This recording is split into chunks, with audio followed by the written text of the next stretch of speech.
Shalom, senang sekali bisa berjumpa kembali di dalam program Bible Study Online CK7, di mana pada hari ini kita akan melanjutkan materi pembelajaran kita, saudara, yaitu dari 1 Tawarikh pasal yang ke-8.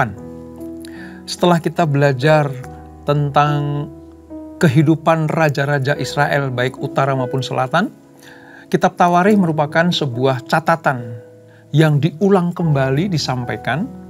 Tujuannya apa? Supaya Israel tetap memiliki jati diri yang benar, yaitu sebagai umat pilihan Tuhan. Nah, pada pasal yang ke-8 ini, saudara, kita akan melihat satu keturunan dari suku Israel, yaitu suku Benyamin, nanti menurunkan Saul, raja pertama Israel.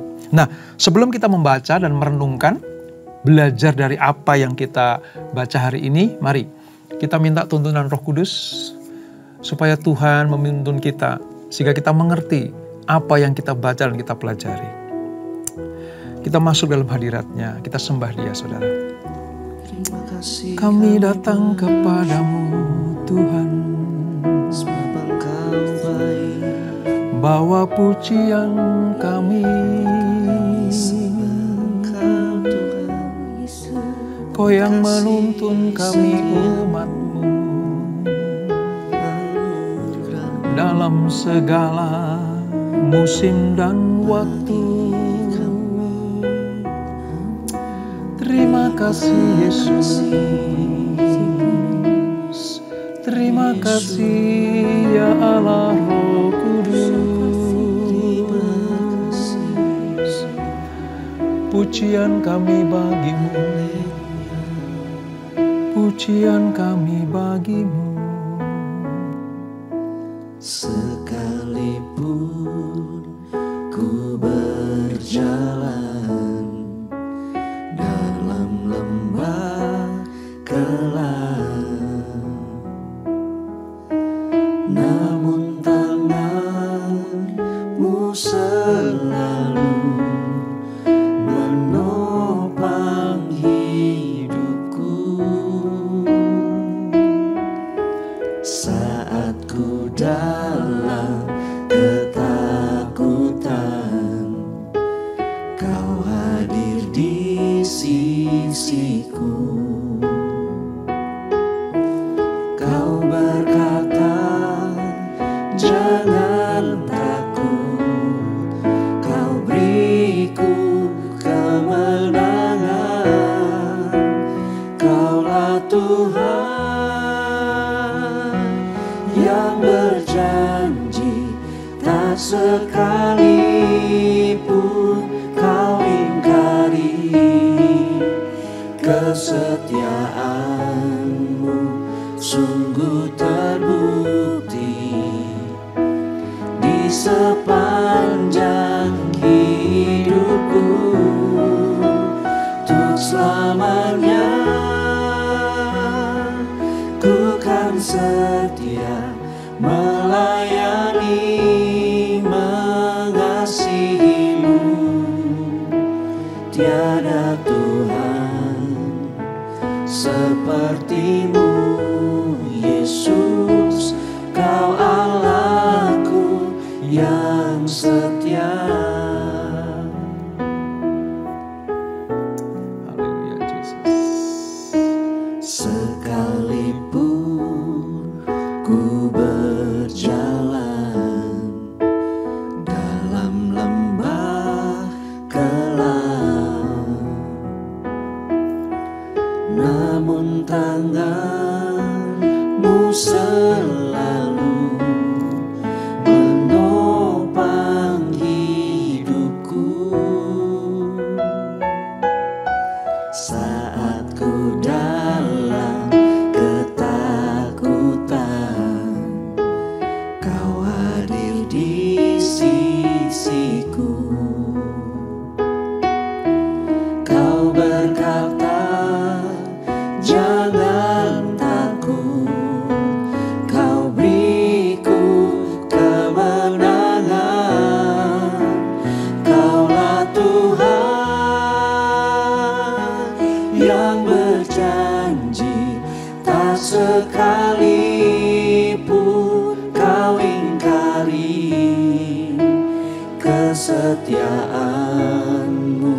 sungguh terbukti di sepanjang hidupku. Untuk selamanya ku kan setia melayani, mengasihimu. Tiada Tuhan sepertimu, Yesus, kau Allahku yang setia.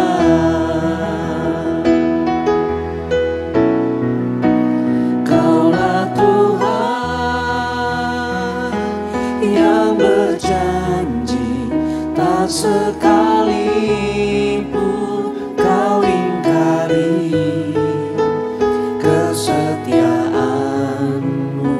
sungguh terbukti di sepanjang hidupku. Untuk selamanya ku kan setia melayani, mengasihimu. Tiada Tuhan sepertimu, Yesus, kau Allahku yang setia. Tiada Tuhan sepertimu, Yesus, kau Allahku yang setia. Tiada Tuhan sepertimu, Yesus, kau Allahku yang setia. Ya Tuhan Yesus, Tiada yang sepertimu, kau Allah yang yang setia, selalu setia. janjimu sempurna Bagi kami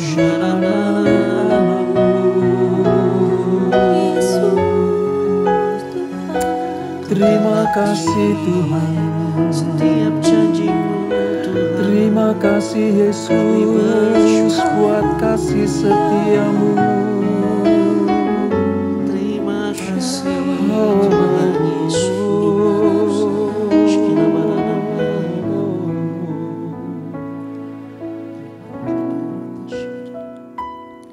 Terima kasih Tuhan untuk kasih setiamu yang ku alami dalam hidupku.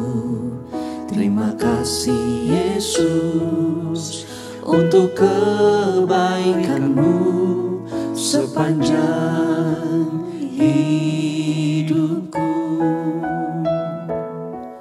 Terima kasih Tuhan untuk kasih setiamu yang ku alami dalam hidupku. Terima kasih Yesus untuk kebaikanmu sepanjang hidupku. Terima kasih Yesusku buat anugerah yang kau beri, sebab hari ini Tuhan adakan syukur bagi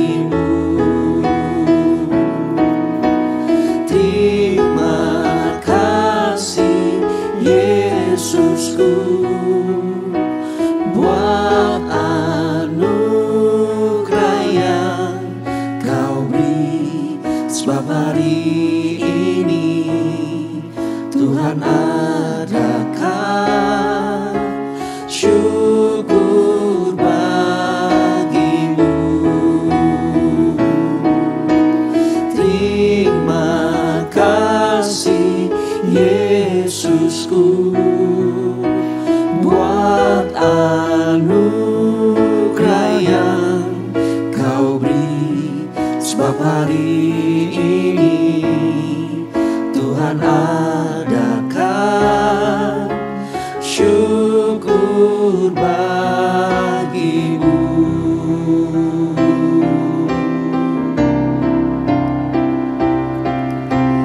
Terima kasih Yesusku buat anugerah yang kau beri, sebab hari ini Tuhan adakan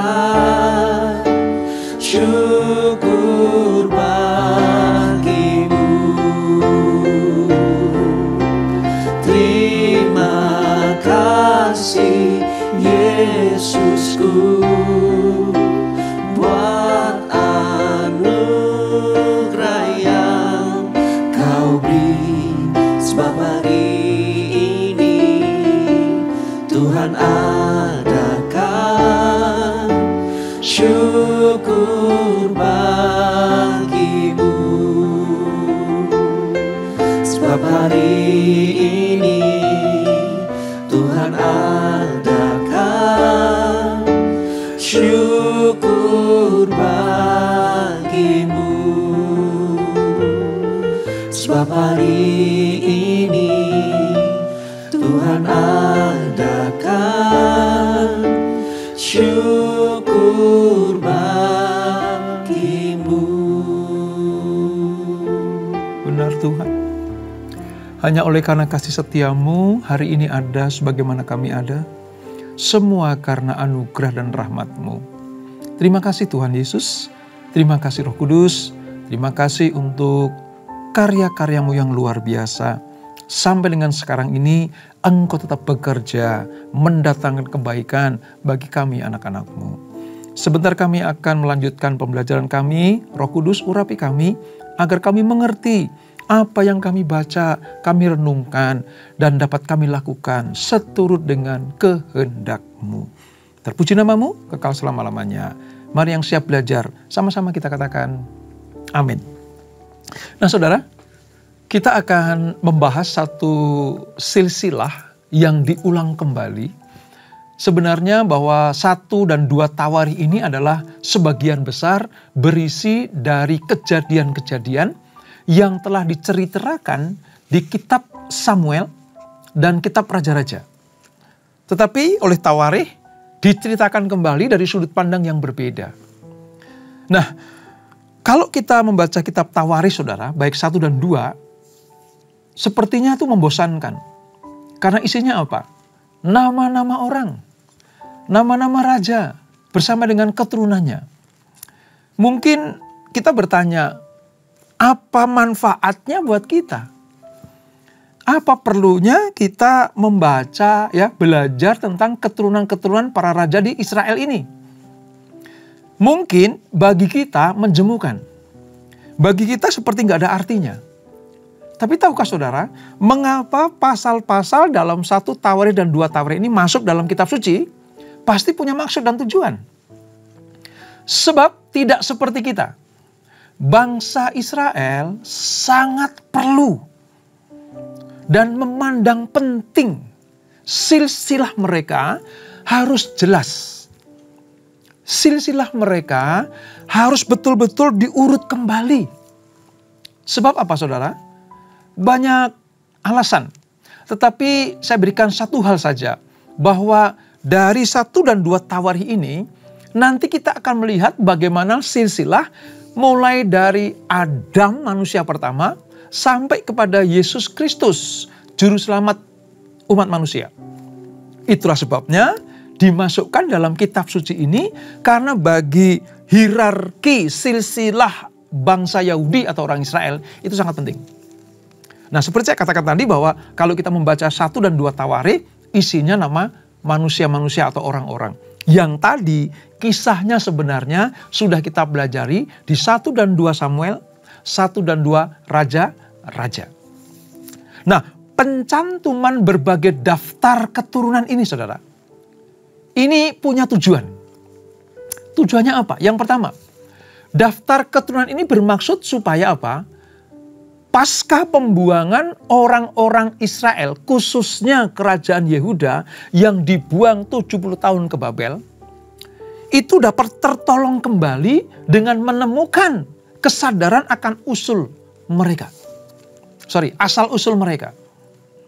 Jadi mereka jelas, karena masa-masa pasca pembuangan itu Israel betul-betul limbung sebagai sebuah bangsa, sebagai sebuah kerajaan, ya, yang pernah mendapatkan anugerah Allah sebagai bangsa pilihan.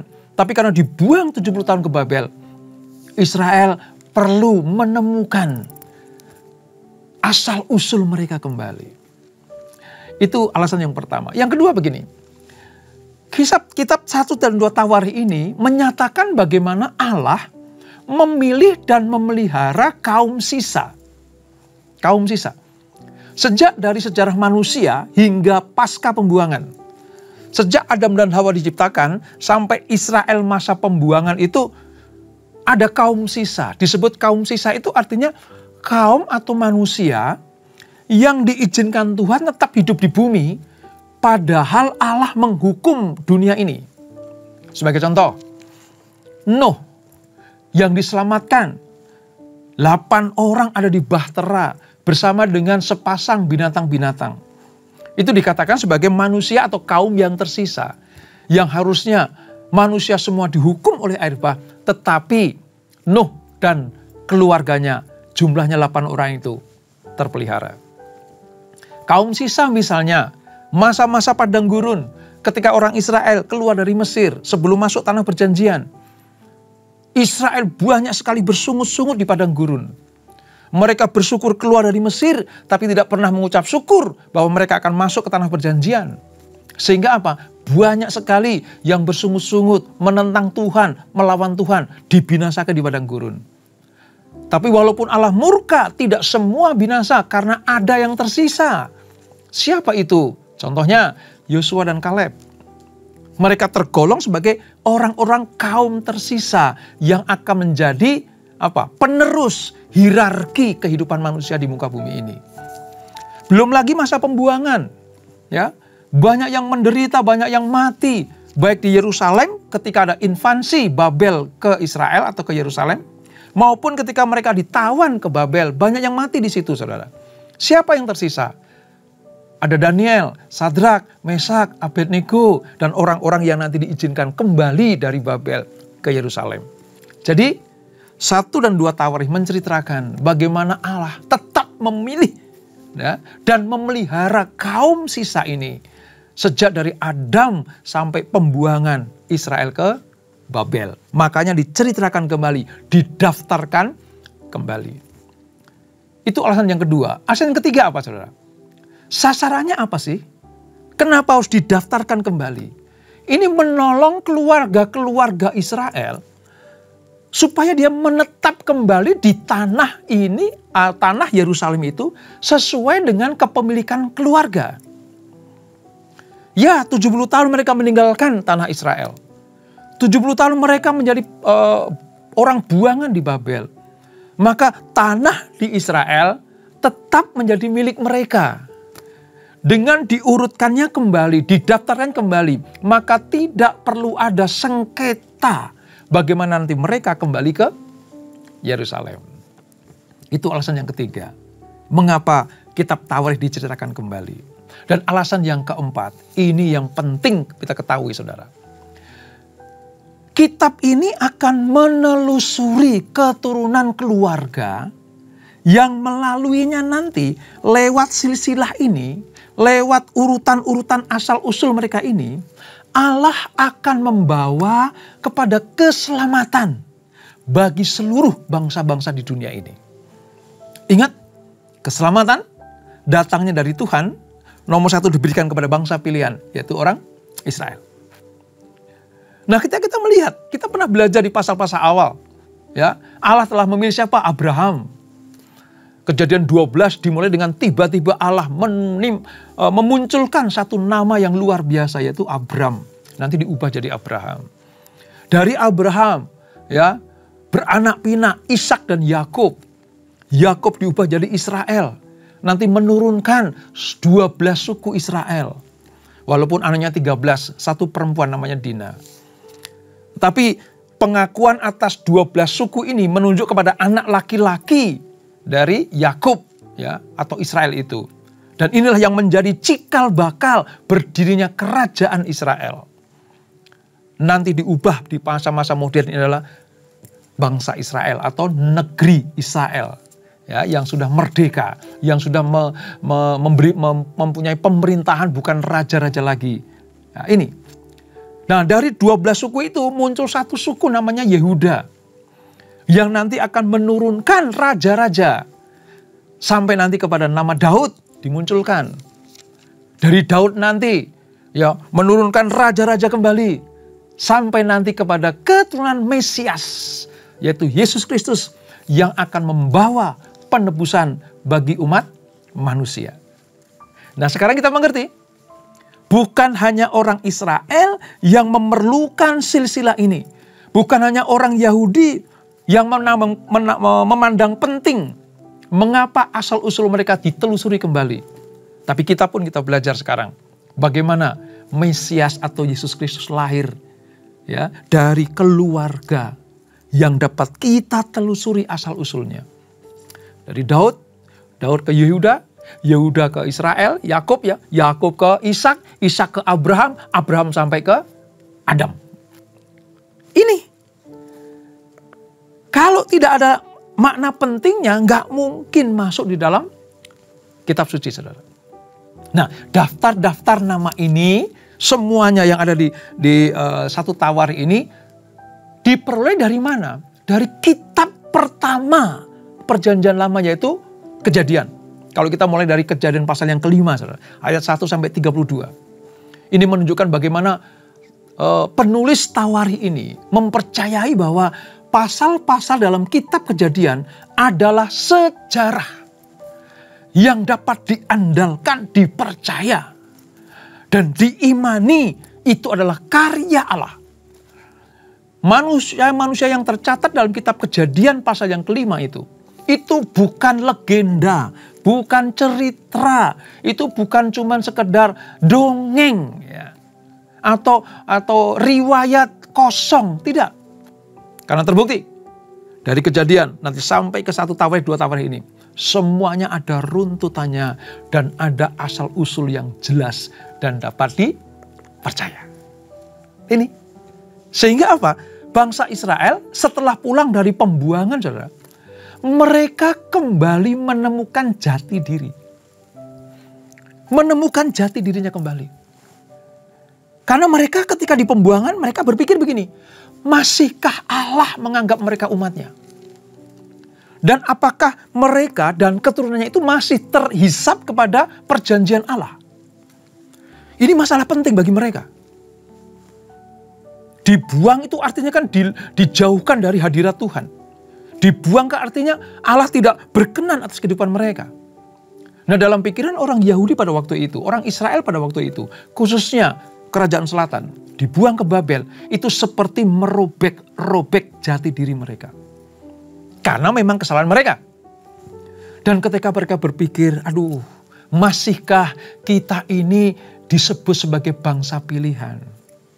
Masihkah kita terhisap kepada perjanjian yang diberikan Allah kepada nenek moyang kami, Abraham, Ishak, dan Yakub? Masihkah firman yang datang kepada Musa pada waktu itu berlaku bagi kita setelah kita keluar dari Babel?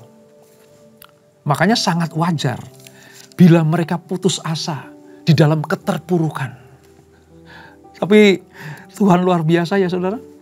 Melalui silsilah yang ditulis di kitab Tawari ini, ingin memberikan kepada mereka keyakinan bahwa mereka tetap adalah umat pilihan Allah yang istimewa.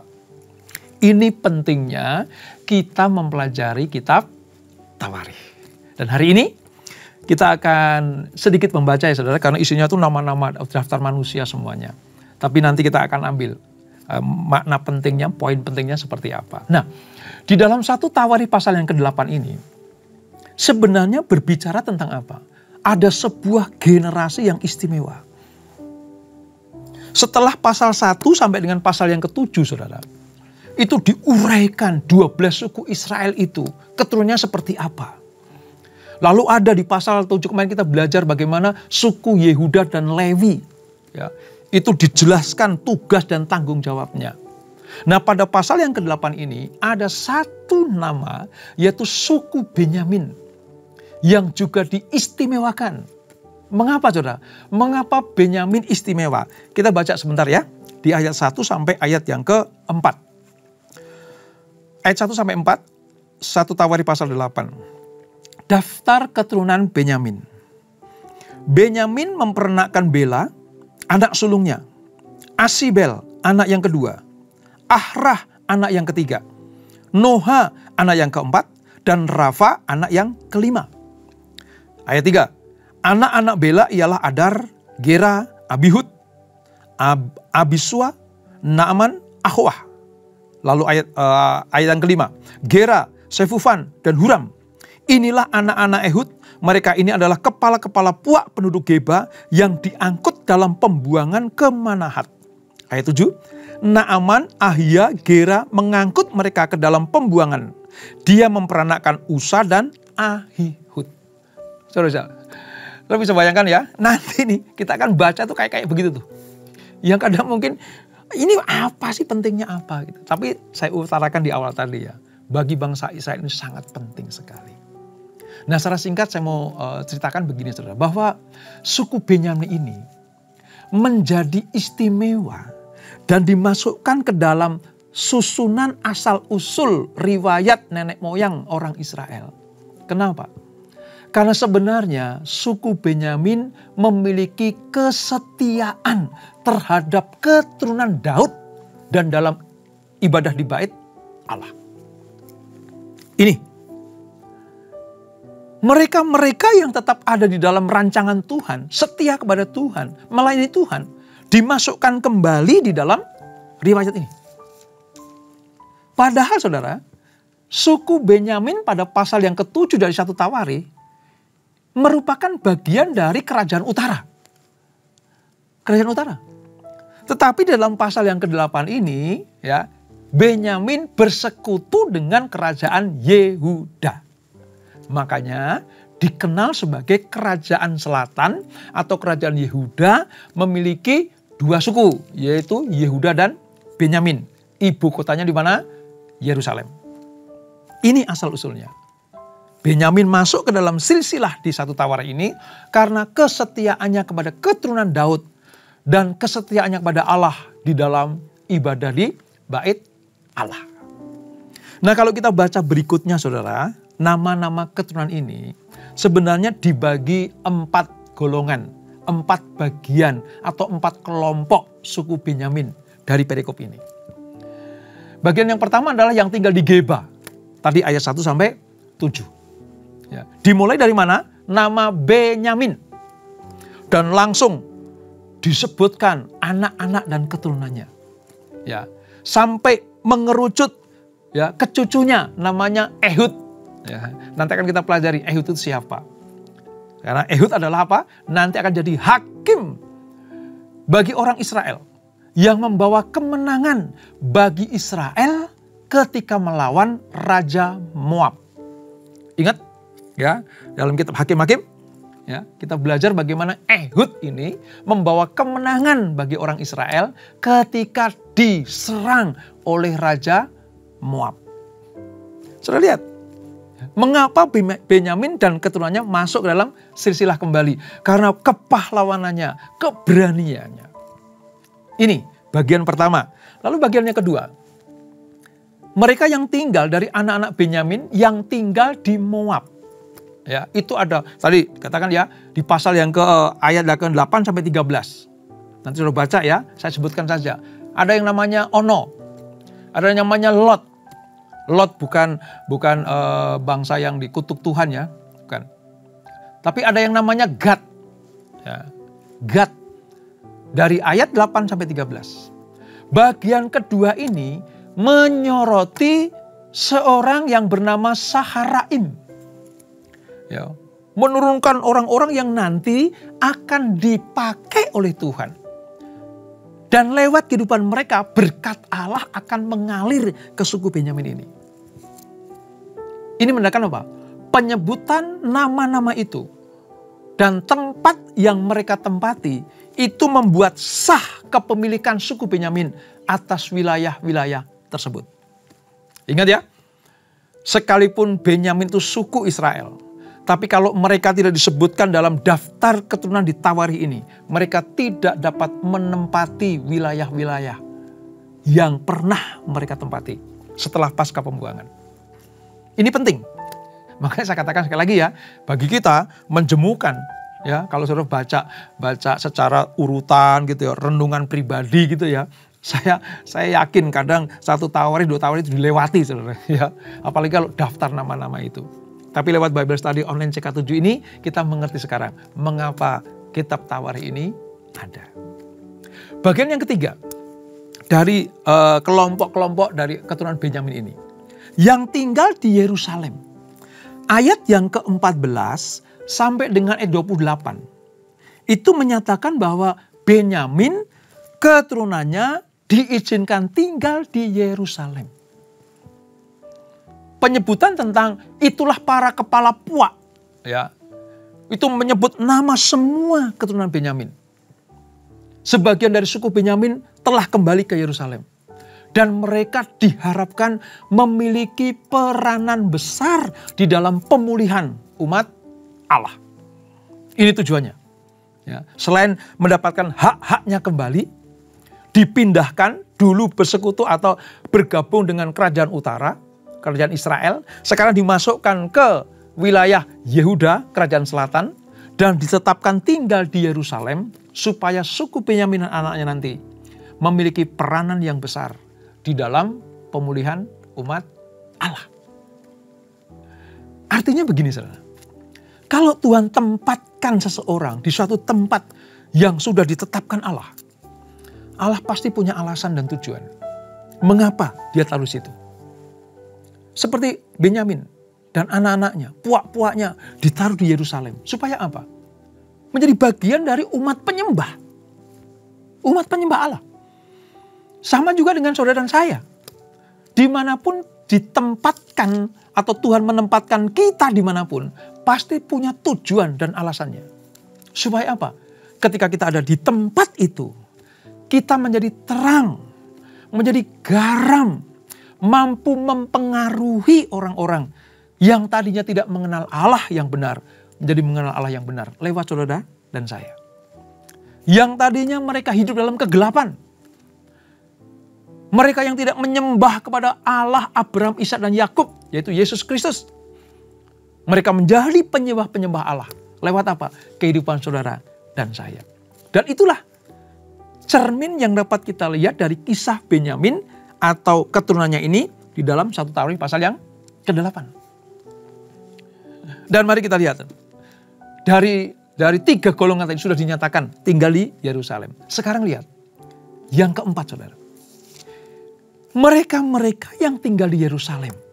Disebutkan loh saudara. Ada Yeyel. Adalah bapak atau pendiri Gibeon. Daftar ini juga menyebut Kisi. Dan nanti Saul, raja pertama Israel. Dari sini kita bisa melihat bagaimana kita bisa kenal, mengerti dan paham bahwa Saul adalah keturunan atau anak dari Kisi, suku Benyamin. Suku Benyamin. Lalu disebutkan, ya ada tuh nanti di pasal ayat yang ke-29 nih, ya 29 sampai seterusnya itu menyatakan bahwa bagian dari keturunan Benyamin itu nanti ada Saul di situ. Ya. Nanti menyebutkan apa? Yonatan. Ya. Lagi ada apa? Sahabat karib Daud yaitu Yonatan tadi. Lalu ada Meribaal. Meribaal itu nanti disebut sebagai Mefiboset. Ya. Mefiboset yang dikasihi Daud. Ya. Ini keturunan dari Benyamin, suku Benyamin. Ya. Cucunya Daud, anaknya Yonatan yang dikasihi Daud. Kita bisa dapatkan nama itu karena kita membaca di 1 Tawarikh ini. Ya. Lalu yang terakhir, ayat yang ke-35 sampai 40 itu mendaftarkan banyak orang-orang yang menjadi keturunan Benyamin dipakai Tuhan dengan luar biasa. Di sini ditunjukkan bagaimana sumbangan militer mereka. Ya, bagaimana suku Benyamin itu memang, ini salah satu suku yang pemberani, saudara. Pemberani. Saudara bisa bayangkan ya, melahirkan seperti seorang Saul, ya, nanti menurunkan Yonatan, ya. Saul dan Yonatan itu dikenal oleh masyarakat luas Israel. Seluruh bangsa Israel tahu siapa Saul, siapa Yonatan. Itu pahlawan, prajurit, tentara yang tidak pernah takut berperang. Walaupun ada satu masa di mana mereka takut menghadapi Goliat karena akan memunculkan nama Daud. Tapi pada dasarnya suku Benyamin adalah suku petarung, berani, ya, mempertahankan wilayah, berani membuat sebuah pagar bagi keselamatan suku-suku yang ada di selatan. Penyebutan para leluhur yang terhormat membuat suku Benyamin itu harus dihormati. Itulah sebabnya mengapa 1 Tawari pasal 8 ini fokus perhatiannya kepada suku-suku yang ada di dalam puaknya Benyamin. Dan nanti menurunkan Saul, raja pertama Israel. Dan Yonatan yang dikasih oleh Daud. Apa pentingnya buat kita, saudara? Sekarang kita mengerti bahwa ketika Allah memulihkan, seperti Israel pulang dari pembuangan, sama seperti kita dipulihkan Tuhan. Kalau kita dipulihkan Tuhan, dikembalikan pada posisi yang semula, diperdamaikan dengan Bapa di surga, itu punya tujuan. Tujuannya apa? Supaya lewat hidup kita, nama Tuhan dipermuliakan. Supaya lewat hidup kita, banyak orang terberkati. Kerajaan Selatan mengakui dengan keberadaan Benyamin dan suku-sukunya yang melahirkan Saul dan Yonatan nanti. Menjadikan sebuah arti penting bagi mereka. Daud mengakui, hei Israel, kamu bersyukur, ya, kita punya Raja Saul yang memelihara kita, menyediakan pakaian buat kita, makanan buat kita, tempat tinggal buat kita. Hormati dia. Daud bukan hanya berkata-kata, tapi Daud melihat dari silsilah ini. Sehingga Daud menghormati Saul. Bahkan kematiannya bersama dengan Yonatan ketika dalam medan peperangan ditangisi Daud dan Israel. Yang dapat kita pelajari adalah, mari, kalau Tuhan masih kasih izin kita hidup, dikembalikan posisi kita, dipulihkan keadaan kita, Tuhan akan pakai kita dengan luar biasa. Seperti Tuhan memulihkan Benyamin dan suku-sukunya. Supaya apa? Dipakai Tuhan dengan luar biasa. Dan itulah 1 Tawarikh pasal yang ke-8. Kita berdoa. Bapa, terima kasih untuk anugerah-Mu. Kami belajar bagaimana ketika Benyamin dipulihkan, suku-sukunya dipulangkan kembali ke Yerusalem. Tadinya mereka bergabung dengan utara, sekarang dipindahkan ke selatan. Tuhan punya maksud dan tujuan supaya lewat kehidupan Benyamin dan keturunannya nama Tuhan dipermuliakan. Walaupun kadang-kadang kehidupan mereka menyakiti hati Tuhan, tapi secara garis besar Tuhan punya rencana lewat keluarga Benyamin ini. Ada orang-orang yang setia melayani Tuhan, menjadi prajurit Tuhan. Kalau Benyamin memagari keselamatan bagi kerajaan selatan pada akhirnya. Itulah kami juga dipakai Tuhan untuk menjadi garam dan terang, berguna, berjasa bagi orang lain. Itulah sebabnya kami dipanggil Tuhan, dipulihkan Tuhan, diberi masa dan waktu untuk tetap hidup, supaya akan dipakai bagi hormat kemuliaan nama Tuhan. Terima kasih Bapak untuk pembelajaran yang indah ini. Terus pakai kami, bawa kami kepada kemuliaan demi kemuliaan. Dan kami percaya apapun tugas dan tanggung jawab yang Tuhan berikan kepada kami, akan kami laksanakan dengan sukacita, penuh ucapan syukur. Sebab mahkota kehidupan menanti kami semuanya. Terpuji nama-Mu selama-lamanya. Sebelum kami berpisah, kami siapkan hati kami terima berkat yang daripadamu. Kekasih-kekasih Kristus arahkan hatimu kepada Tuhan. Terimalah berkat, kasih anugerah dari Allah Bapa yang berlimpah-limpah. Di dalam Anak yang tunggal Tuhan Yesus Kristus. dan persekutuan yang manis Roh Kudus menyertai kita semuanya. Mulai saat ini sampai Maranatha, Yesus datang yang kedua kali menjemput kita semuanya. Bertemu di awan-awan yang permai, menikmati kemuliaan kekal sampai selama-lamanya. Yang diberkati, sama-sama kita katakan, amin. Tuhan Yesus memberkati.